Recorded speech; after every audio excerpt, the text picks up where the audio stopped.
Título de glomerular lo van a leer, igual como para que se familiaricen. Quiero puntualizar un par de cosas que no están en el libro. Cuando hablamos de glomérulo, hablamos, no se olviden, ¿no? La glomerular ferente, sí, todo el tema de membrana basal, glomérulo. Y debo recordarles que dentro de esta área de afectación tenemos síndrome nefrótico y síndrome nefrítico. Ya van a revisar, pero hay algunas diferencias entre nefrótico y nefrítico. Ya la cabeza, obviamente, glomerulonefritis aguda, crónica, síndrome nefrótico y anormalidades urinarias asintomáticas. Estas son algunas de las diferencias pero muy básicas, ¿sí? Porque realmente no es tanto así. Pero para pegarme al libro, primero que en el nefrótico hay un depósito de inmunocomplejos en células epiteliales o bajo las mismas, epiteliales, no endoteliales. Hay cambios a nivel de los procesos podálicos. En cambio, en el nefrítico, estos inmunocomplejos son subendoteliales y pueden afectar la membrana basal. En función de la afectación, tenemos que el nefrótico subepitelial generalmente no activa la inmunidad celular. Hay cierta limitación del daño. No significa que no sea malo, puede ser catastrófico un nefrótico, ¿sí? En cambio, desde el punto de vista fisiopatológico, el nefrítico hay fácil acceso para la inmunidad celular, pero eso también puede conllevar a reacciones inflamatorias significativas. Y como pueden ver, con eso la recuperación del nefrótico puede ser mucho más lentificada, y en el nefrítico la respuesta inflamatoria no controlada también puede generar mayor grado de daño. En el intermedio hay una glomerulonefritis rápidamente progresiva. Cuando hablamos de nefróticos, hablamos de patologías primarias y secundarias.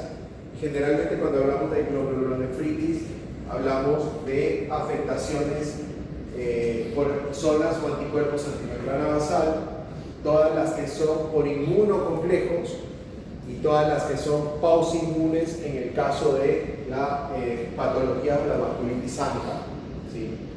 En español, doctor, así de complejas son todas, ¿sí? Siempre son así de complejas. Entonces, cuando ustedes ven nefrótico, es un síndrome que lo caracteriza una proteinuria mayor de 3.5 gramos en 24 horas, edema, hipoalbuminemia, así más o menos cómo se desempeña este paciente. Reconéctense, porque estos conceptos son importantes. Entonces, ese es el nefrótico. El nefrítico puede tener proteinuria, sedimento patológico, ese sedimento que ustedes revisaron, cilindros hemáticos granulosos, eritrocitos dismórficos, sedimento. ¿Por qué? Porque tiene una afectación subendotelial, afectación de membrana basal, no llega a tener esa proteinuria tan marcada como en el nefrótico. Pero el nefrótico tiene algunos detalles que me parecen importantes. Proteinuria selectiva, hablando de cargas, y proteinuria no selectiva, hablando de permeabilidad. Cuando hablamos de edema, hablamos de teorías relacionadas al por qué se edematiza un paciente con síndrome nefrótico. El primero, y el más fácil de entender, sobrellenado e infrallenado. Tenemos que hablar si hay proteinuria, hay hipoalbuminemia, si hay hipoalbuminemia, hay una reducción de la presión coloidosmótica. Recuerden que nosotros tenemos presión hidrostática y presión coloidosmótica. Entonces, a pesar de esa expresión desorbitante que ella tiene, esto es para que cuando lo lean no se confundan. Esta teoría habla de la disminución de la presión coloidosmótica. Entonces, el edema en este paciente es por paso hacia el tercer espacio del intersticio, porque la presión coloidosmótica se reduce. La insuficiencia cardíaca no reduce presión coloidosmótica, aumenta presión hidrostática. Cuando uno ve las teorías del edema, tenemos presión hidrostática, reducción de la coloidosmótica, trastornos de permeabilidad, y el cuarto son patologías linfáticas. Eso me puede llevar a edema de ese tipo, transudativo. En este caso es disminución de la coloidosmótica. Yo voy a esperar porque se pregunta. Está intentando todavía por allá. De hecho, por ahí lo ubicaron, pero bueno. ¿Me insultó? Autofeno.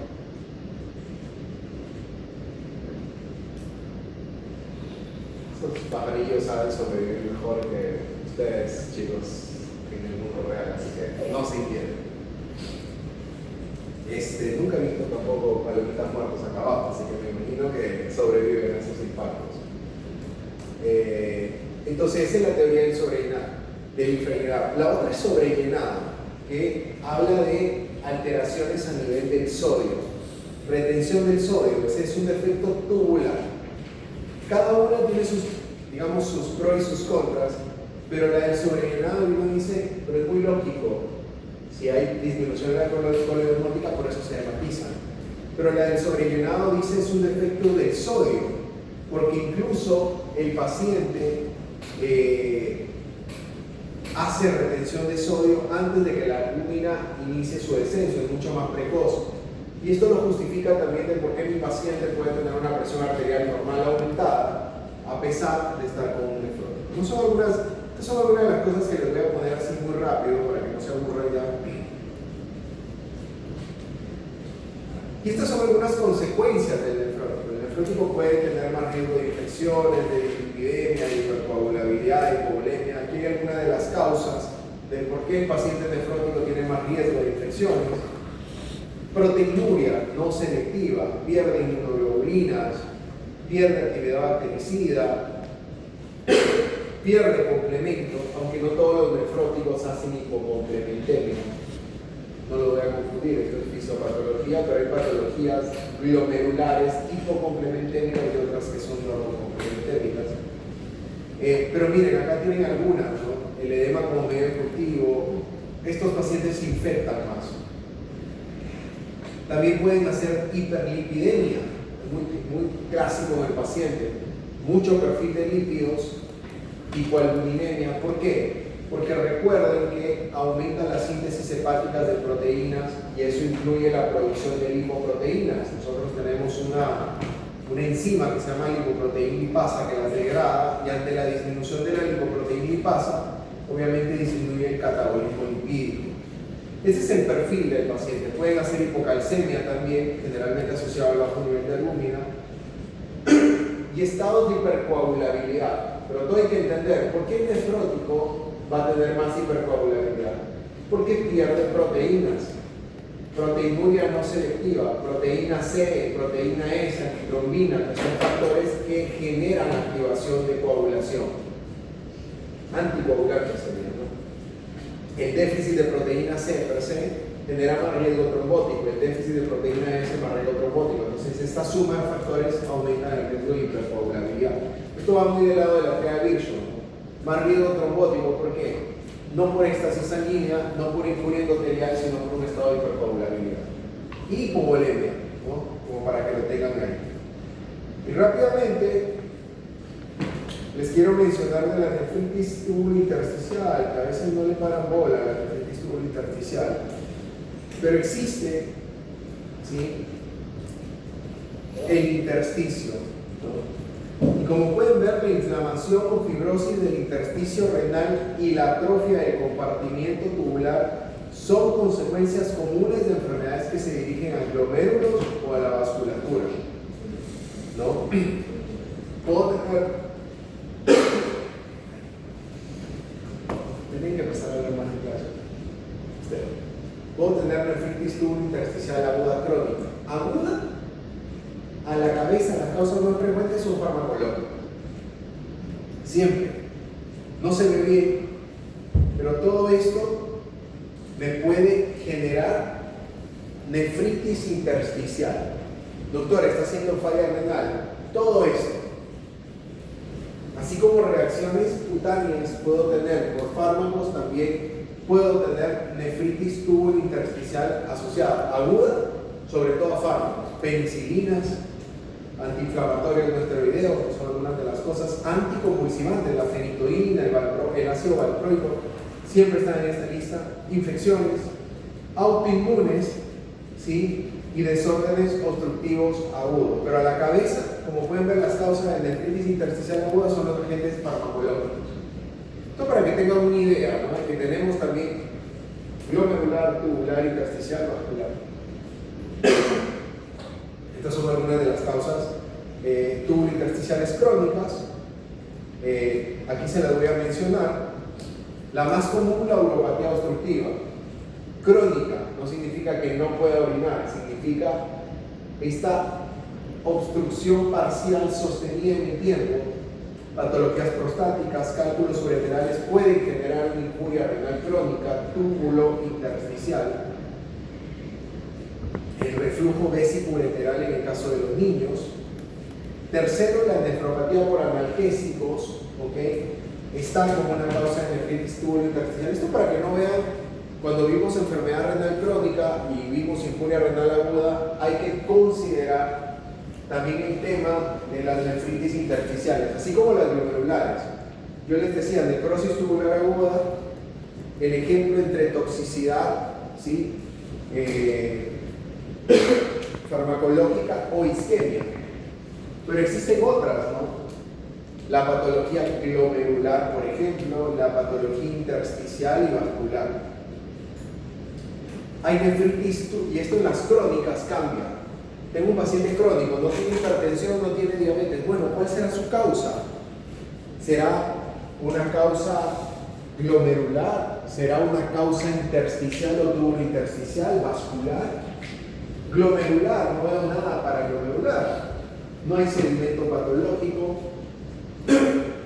Los pacientes con patologías intersticiales o tubulointersticiales pueden hacer proteinuria también. La proteinuria, ojo si se las pregunto, no es exclusiva de la patología glomerular, no es así. Las patologías tubulointersticiales también pueden generarme proteinuria. Por ahí una proteinuria, 1 gramo promedio, no llegan a una proteinuria nefrótica. Las tubulointersticiales pueden hacer eosinofilia y pueden tener eosinofiluria. Miren cómo metales pesados pueden generarme también nefritis tubulointersticial crónica. Y esta nefropatía mesoamericana, este es el paciente que solo tiene antecedente agricultor. No tiene ninguna causa farmacológica, hipertensión, diabetes crónica, metabólica, nada. Y este paciente hace injuria renal o falla renal crónica. Recuerdo el año pasado en el hospital tuve un paciente, ¿no? Entró a una cirugía. Primero se pensó en una mesoamericana porque solo agricultor y le habían dicho que tenía una enfermedad renal crónica, 2 de creatinina, 2 y tanto de creatinina, bastante alterado para un paciente entre comillas un poco alterado, ¿no? Y por ejemplo no tenía ni antecedentes, no tenía nada obstructivo, es decir, nada renal como para decir crónicamente dentro de las tubulointersticiales, como les digo, las patologías obstructivas, nada. Pero ese paciente tenía una enfermedad renal crónica, entonces son algo de lo que hay que considerar. Bueno chicos, estas son algunas de las manifestaciones clínicas de la tubulointersticial. Fiebre puede presentar, rash 25 a 50% y artralgia, ¿no? Por ahí es una triada conocida, pero no es que aparece en todos los pacientes, fiebre, pero sí hay que considerarlo, ¿no? Un paciente, sobre todo agudo, ¿no? Cuidado, en las agudas, en las tubulointersticiales agudas, fiebre, rash y artralgias, cuidado con la tubulointersticial aguda, poliuria y depresión de volumen, ¿ok? Pueden tener proteinuria menos de 2 gramos, eosinofilia, ¿sí? Pueden tener acidosis tubular hiperclorémica, ¿sí? Pérdida de bicarbonato en alguna de las muestras de laboratorio, pero sobre todo para que se den cuenta todas las que pueden incluir acá. Por eso uno tiene que tener una estructura. Miren las agudas, ¿sí? Pero las crónicas, reflujo obstructiva, drepanocitosis, ¿ok? Metales pesados, ciertos fármacos también, y por supuesto los trastornos metabólicos, ¿no? La hipercalcemia puede ser una nefritis tubulointersticial y nefrocalcinosis. Hipercalcemia, no hipercalemia, hipercalcemia, calcio aumentado, la hiperuricemia también, la hipocalemia prolongada, ¿sí? Miren cómo son algunas de las patologías que me pueden generar desórdenes tubulointersticiales crónicos. ¿Sí? Bueno chicos, nos vamos a quedar ahí, ¿no? Ya que los veo mareados.